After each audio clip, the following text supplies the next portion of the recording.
박근혜 정부 당시 국정농단을 방조하고 불법 사찰을 지시한 혐의 등으로 재판에 넘겨진 우병우 전 청와대 민정수석.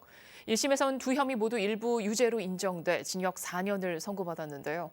오늘 항소심은 국정농단 방조 혐의에 모두 무죄를 선고하면서 징역 1년으로 형량을 낮췄습니다. 김민철 기자입니다.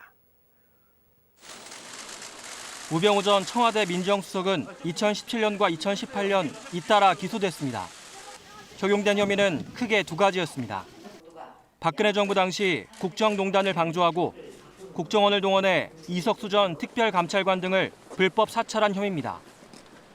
각각의 혐의에 대해 2018년 1심 법원은 일부 유죄를 인정하고 도합 징역 4년을 선고했습니다.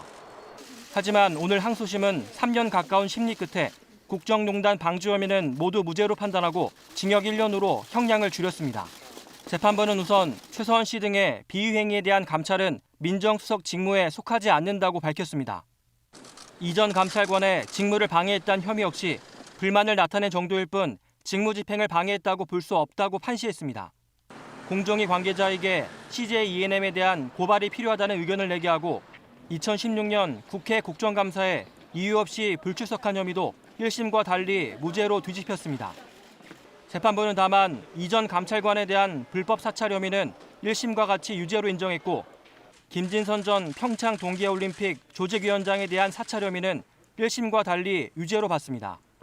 우 전 수석의 지시로 추명호 전 국정원 국익정보국장이 직권을 남용했다며 우 전 수석을 추 전 국장의 공범으로 판단했습니다.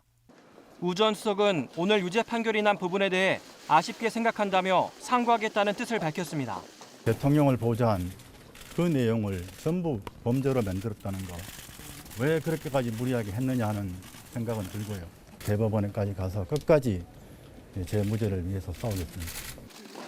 우 전 수석은 1심 과정에서 1년 넘게 구속돼 실형 선고에도 법정 구속되지는 않았습니다. KBS 뉴스 김민철입니다.